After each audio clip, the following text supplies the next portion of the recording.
The power of positive thinking. इस किताब में राइटर ने पॉजिटिव सोच की ताकत के बारे में बताया है, किस तरह हम अपनी पॉजिटिव सोच के द्वारा अपने सेल्फ कॉन्फिडेंस को बढ़ा सकते हैं, अपने लाइफ की किसी भी प्रॉब्लम को सॉल्व कर सकते हैं और कैसे पॉजिटिव थिंकिंग की मदद से हम सक्सेस और हैप्पीनेस को हासिल कर सकते हैं। तो चलिए शुरू करते हैं पहले चैप्टर से।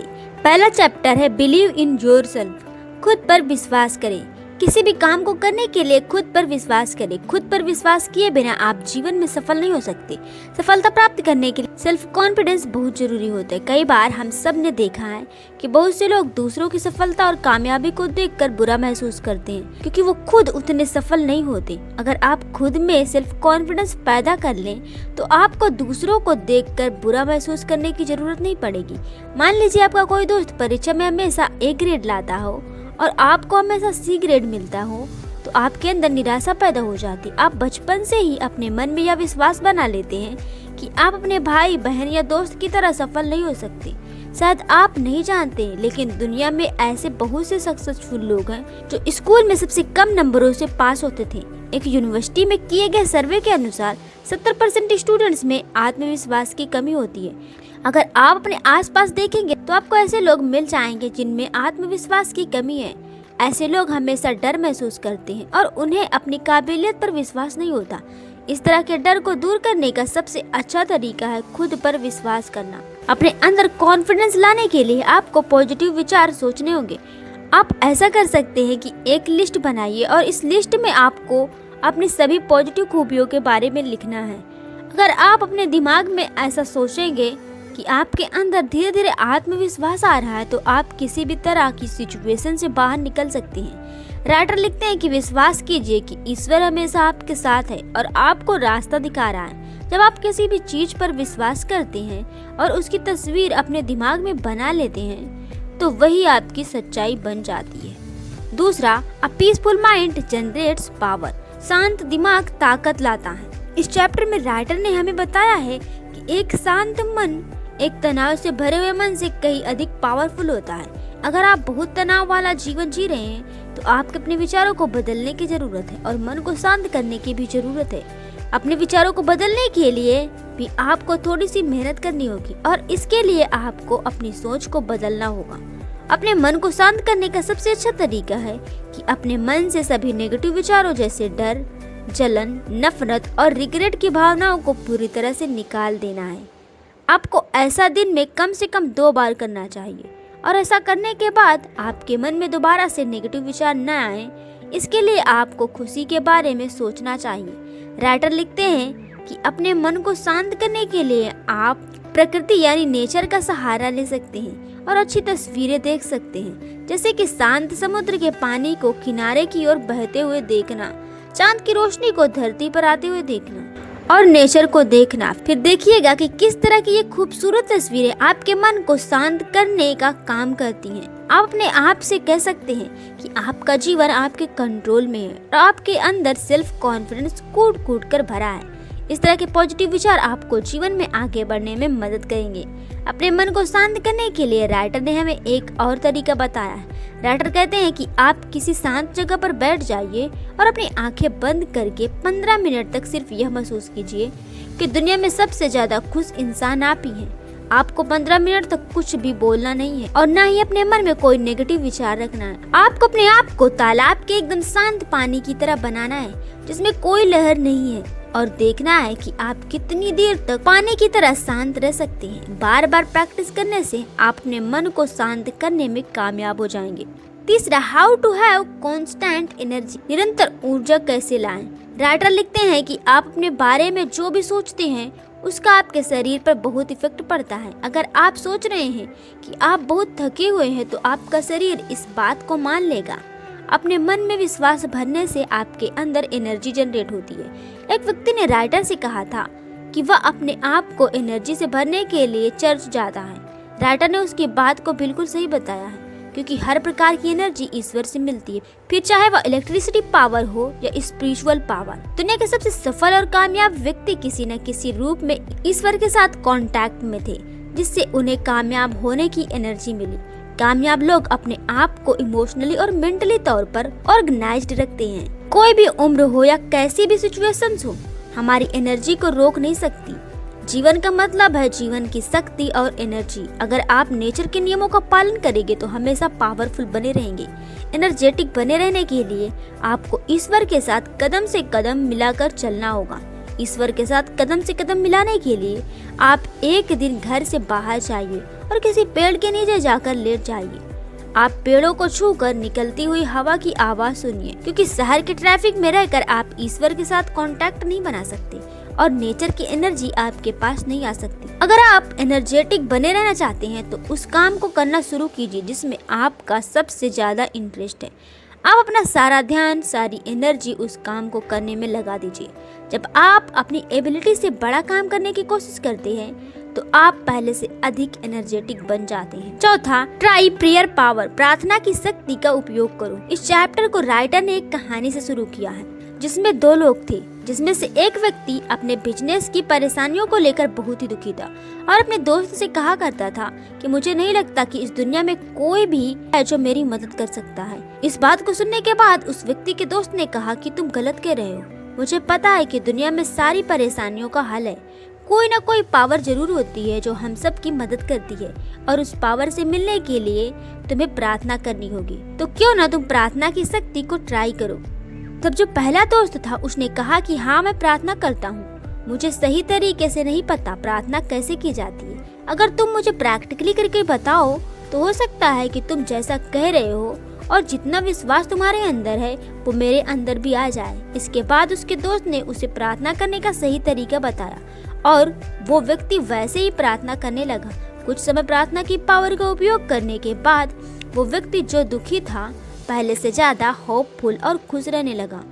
हमारे मन की जो भी नेगेटिव भावनाएं हैं, जितने भी परेशानी है, वह सिर्फ तब तक होती हैं जब हमारे मन के अंदर शांति नहीं होती। जब तक हमारे मन के अंदर शांति नहीं होती। और प्रार्थना एक ऐसी चीज है जो हमारे मन को शांति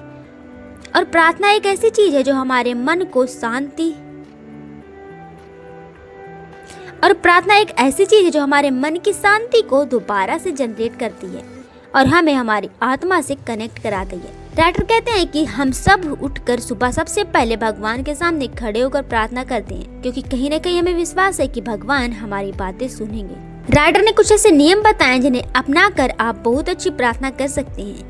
पहला, अपने दिन के 24 घंटों में से कुछ मिनट अपने लिए निकालिए और बस भगवान के बारे में सोचिए। ये प्रोसेस आपको स्पिरिचुअल बनाएगी। दूसरा, जब भी आप किसी बात के लिए परेशान हो तो कुछ देर के लिए अपनी आंखें बंद कर लीजिए और अपने मन में ये विश्वास कीजिए कि भगवान आपके चारों तरफ हैं और आपको देख रहे हैं। इससे आप भगवान की तरफ अपनी प्रेजेंस महसूस कर सकते हैं। तीसरा, हमेशा भगवान को धन्यवाद कीजिए।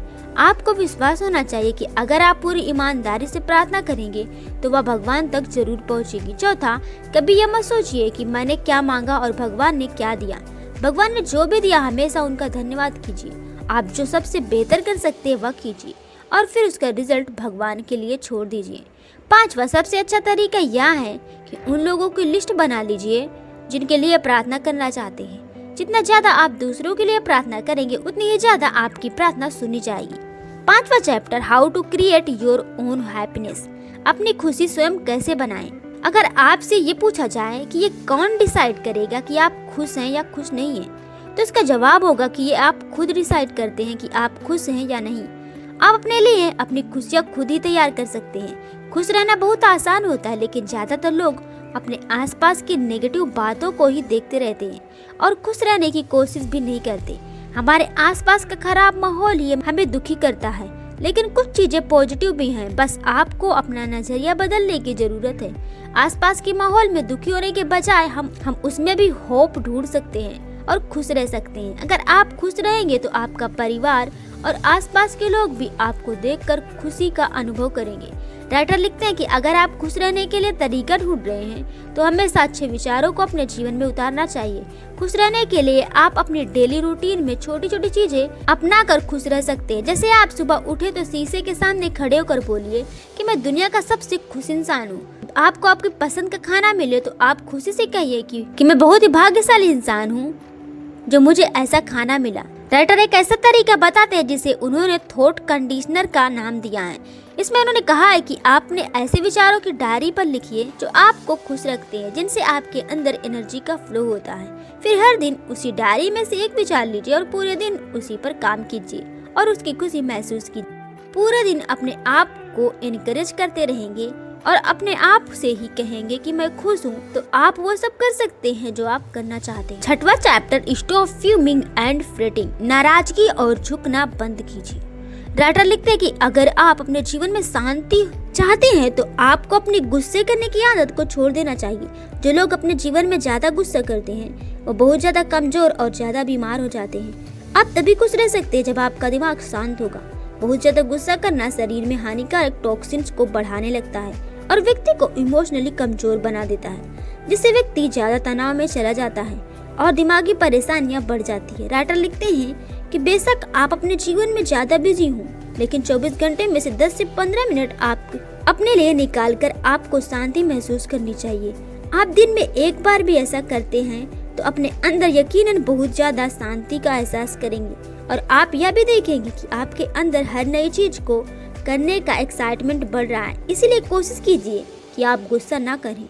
अपने आप से वादा कीजिए कि आज के बाद मैं पॉजिटिव चीजें ही देखूंगा और अपने गुस्से पर काबू करने की पूरी कोशिश करूंगा। हमारा दिमाग शांत हो तो हमारा मन भी शांत होता, तो हमारा शरीर भी शांत होता है। इसीलिए हमारा फिजिकल एटीट्यूड हमारे मेंटल एटीट्यूड की तरह ही होना चाहिए।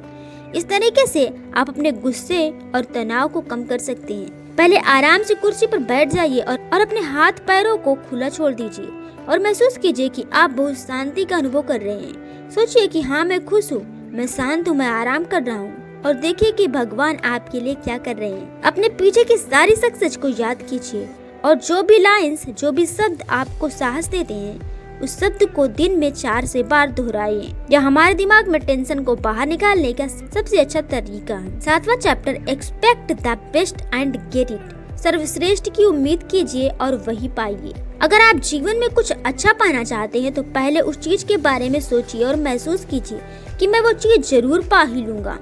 आपको अपनी बात पर विश्वास होना चाहिए। विश्वास में बहुत ताकत होती है और आप जिस चीज के बारे में सोचते हैं उसे पा ही लेते हैं। उम्मीद रखना सीखिए, ना कि शक करना। लेकिन इसका मतलब यह नहीं है कि आप कुछ भी उल्टा सीधा सोचने लगे और चाहे कि वो पूरी हो जाए। अगर आप भगवान पर विश्वास रखते हैं तो आप हमेशा उन चीजों के बारे में सोचिए जो आपके लिए अच्छी है और आपके जीवन में आगे बढ़ने में हेल्पफुल है। राइटर लिखते हैं कि कुछ ऐसे वाक्य, कुछ ऐसे शब्द या ऐसे मुहावरे ढूंढ लीजिए जो आपको हमेशा अच्छा सोचने के लिए मजबूर करते हैं। फिर हर दिन उनमें से एक मुहावरा या एक वाक्य अपने दिमाग में डालिए और उसे बार बार बोलिए, स्पेशली तब जब आप सोने जा रहे हैं। इससे आपके विश्वास की पावर को बढ़ाने में बहुत मदद मिलती है और आप जो विश्वास करते हैं वैसा ही होने लगता है। सफलता पाने का यही मंत्र है कि आप अपनी जो भी इच्छा रखते हैं पूरी तरह उसमें खो जाइए। मान लीजिए आप किसी नए काम की शुरुआत करने जा रहे हैं और आप चाहते हैं कि आपका नया काम बहुत अच्छा चले, तो ये जरूरी है कि आप शुरुआत से ही सिर्फ अपनी सक्सेस के बारे में सोचिए। ये मत सोचिए कि मेरे नए काम में कोई परेशानी तो नहीं आ जाएगी, कंपटीशन बहुत है तो मैं आगे बढ़ पाऊंगा या नहीं। इस तरह के सभी नेगेटिव विचारों से आपको दूर रहना चाहिए। बस हमेशा अपने विश्वास को हर चीज से ऊपर रखिए ताकि जीवन में आप सबसे ऊपर रहें।